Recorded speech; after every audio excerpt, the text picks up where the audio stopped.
Superwoman Syndrome can interfere with your productivity because you start to burn out. Before we dive into how to deal with Superwoman Syndrome, let's look at the 5 main productivity destroyers. The first is an optimist tendency, which destroys productivity in people who do not take steps to prevent potential interruptions. The second is ambition overload, which affects people who have trouble focusing on one project at a time because they are enthusiastic about opportunities. And third is Superwoman Syndrome, which destroys productivity in people who are unrealistic about the amount of work they can do without burning out. Number 4 is communication intimidation, which hinders people who think they have to always be accessible and reply quickly to all emails. Finally, idea impulse destroys the productivity of people who are constantly distracted by ideas and fall into the trap of multitasking.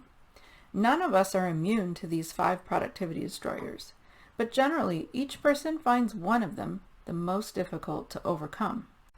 Let's talk about what to do when your number 1 productivity destroyer is Superwoman Syndrome. First of all, I congratulate you for being motivated. It's much better than being too fearful to try anything. However, you may be trying to carry a workload that is too large for one person to handle alone, and this can lead to a few problems. First, overfilling your schedule because you always say yes to everyone. Second, having unrealistic expectations about how long each project will take. And third, struggling with prioritizing tasks.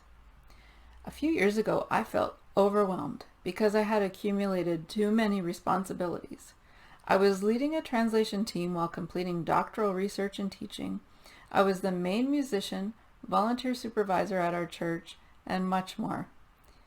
All in all, my work week was more than 60 hours, and I knew I had to make some major changes, such as deferring my translation course project and delegating church responsibilities.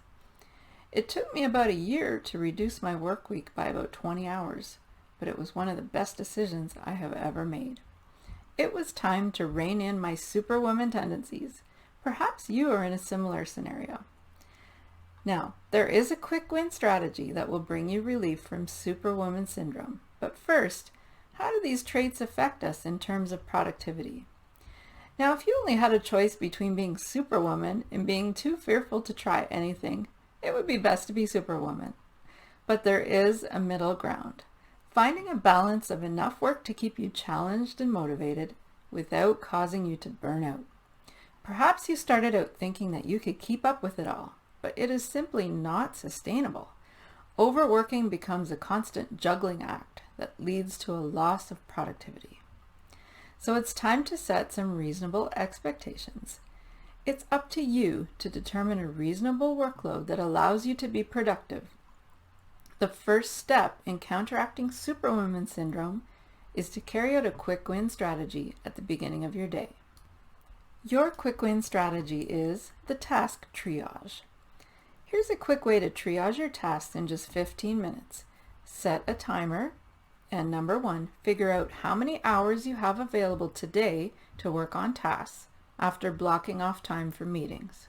Number 2, list each task you think you need to do, indicate the estimated time each will take, then prioritize them. Number 3, compare the total estimated time for tasks to the total hours available. Set realistic expectations about how many of these tasks you can accomplish. Now, instead of wondering where to start, you will know exactly what tasks to do and in what order. So why does the task triage work so well? You may have unrealistic expectations of what you can accomplish in a day, so this task triage strategy ensures that the most important tasks get completed first. It also eliminates time that is often wasted between tasks trying to figure out what to do next.